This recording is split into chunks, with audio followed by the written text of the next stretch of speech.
In this lecture, we're going to focus on the financial statements. We'll look at the balance sheet, the income statement, and the statement of cash flows. The majority of our focus, though, is going to be on the balance sheet. The company we're going to look at for an example company is called Monsterco. Now Monsterco is a company that sells truck parts, like accessories, to the retailers. So it's like a wholesaler company. Monsterco does not manufacture the parts, they just sell them to retail outlets. The idea behind the balance sheet is that the assets are the resources that the business has, the managers have available to them to run the business. So if you think about a company like Monsterco, they've got to have a warehouse, they've got to have inventory, and they've got to have other things too. So the assets provide the resources, and we have numbers here that give us some kind of value. But the question then is, well, what's the value? I mean, how do we come up with that value? So we're going to need to talk about that, because, as you know, things can have different values depending on who you're talking to and the situation that you find yourself in. On the other side of the balance sheet, we have the way that the assets were obtained. How did they get their assets? Well, maybe they took out loans. That's called liabilities. So the liabilities are the first grouping, and then the second grouping is investment. So if you get investors to pony up some money to buy the warehouse and the inventory and whatnot, that would be the inventory. That would be the equity for that. So the equity is the ownership side, like investors that have invested in the company, either outside investors or investing in ourselves. And then the liabilities would be the loans and other obligations that our business has that we've used to obtain the resources, otherwise known as the assets. Now notice a key element of the balance sheet, and that is that it balances. The assets equal the liabilities plus the stockholders' equity or the owner's equity, depending on the way the business is set up. Either way, a balance sheet always, no exception, has to have assets equal liabilities and equity. Now let's kind of compare the balance sheet with the income statement. So I kind of changed the setup, and I put the assets on top of the liabilities and equity. It still balances 25,000 assets, 25,000 equity and liabilities. But I put it next to the income statement, and the income statement gives us profit.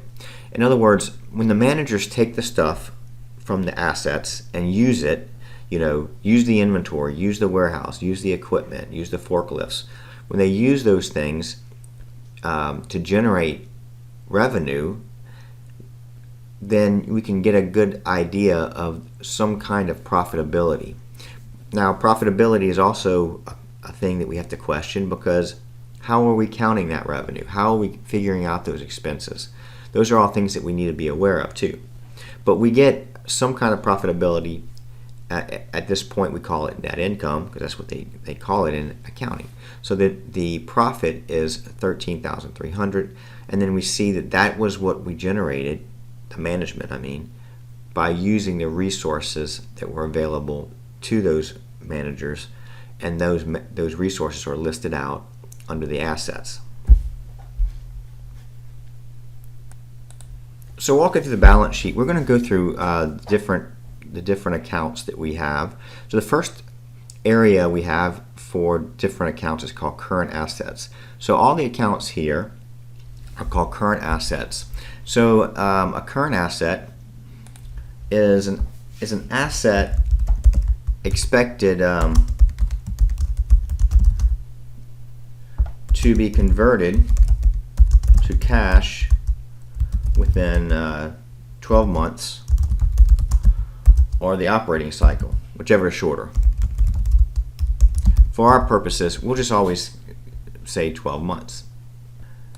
What we'll see is that the current assets are listed in order of liquidity. So that's another word that we need, right? So liquidity.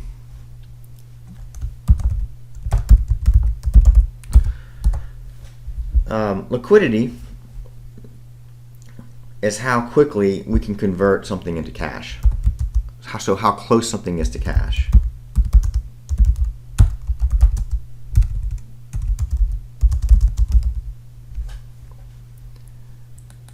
So you'll see cash is the most liquid because it's the closest to cash. Then you have investments. So these would be short-term investments. Something you could sell right away to get cash. Accounts receivable, that's money that you're waiting to get, and we'll talk more about that. Inventory, that's not as close to cash because you have to sell it and then wait for the cash to come in. So you'll see that. So you can see that these assets are in order of liquidity, meaning which are the closest to cash. I have a typo here. All right. Now, when we look at cash, we're not just looking at cash as in dollar bills that are paper. It's cash and cash equivalents. So it would be any savings you have, any what they call CDs, which are certificates of deposit, money market funds. So money market fund is like a savings account that you can write checks from.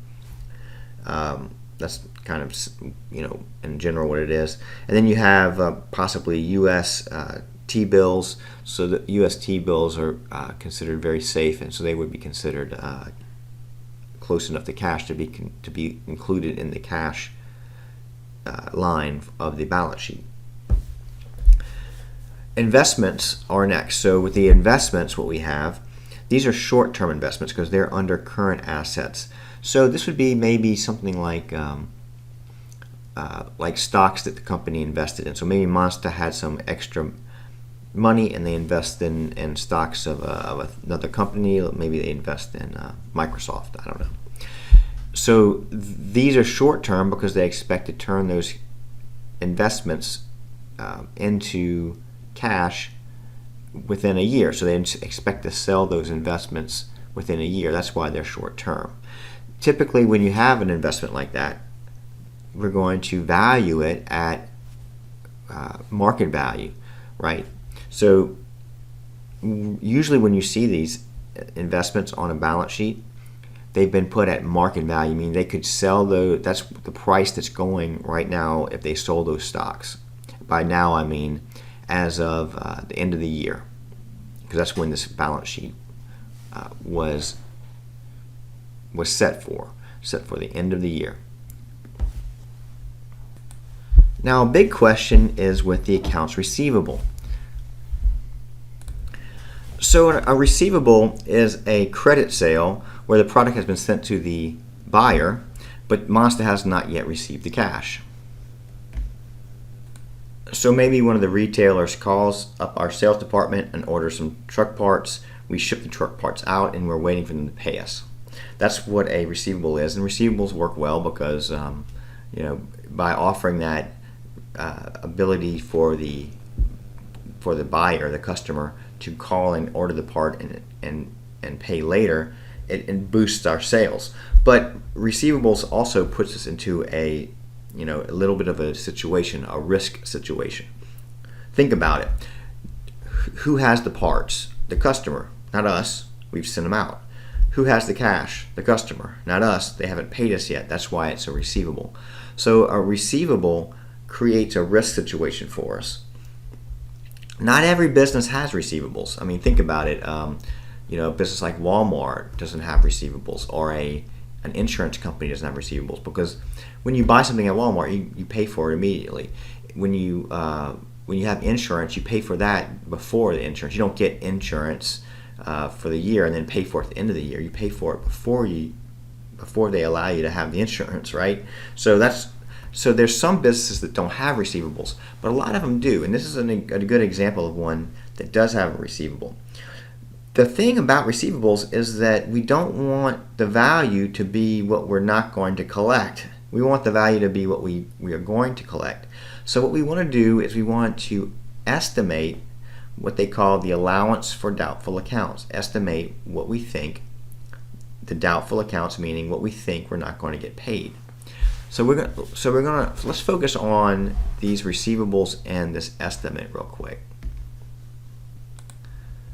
So looking at the receivables, the receivables being what we are owed, but being what we're owed is not necessarily what we're expecting to collect. So let's subtract from that what we expect not to collect. They call that an allowance for doubtful accounts. How do we go about making that decision about what we don't think we'll collect? Well, that's one of those things that we talked about where management has kind of flexibility.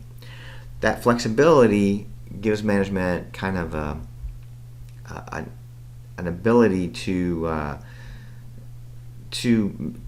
manipulate the financial statements by adjusting the estimate a little bit one way or the other to make a higher or lower expense. Now, that's not what management's supposed to do, but because let me go back and say it a different way. Because the estimate is a guess and we don't have a crystal ball, anybody's guess could be correct. So it's very difficult to prove that management's guess is way off, right? So one of the things they do to kind of help to show that there's a solid foundation behind their guess is they use what they call an age listing. So an age listing says, well, older debt is less likely to be collected. So we'll give a percentage, say a debt that has not been collected for over a year, let's say 50% chance we won't collect. And then debt that hasn't been collected in the last 8 months, we'll give 30% chance. And debt we haven't collected in the last 6 months, we'll get 20. And debt that we haven't collected in the last week, we'll give a 90% chance that we'll collect it. So only a 10% chance that we won't. So you see that the older it is, the bigger the chance we won't collect it. So older debt, if we track that older debt, we can get hopefully a better estimate of what we won't collect. Now, even though that age listing kind of gives us a process in which for management to show their rationale, none of these percentages that we've used are set in stone, and things change. The economy changes, the situation in the local area changes, the situation with the product might change, and all of those changes could lead to more debt not being collected than we thought, or less.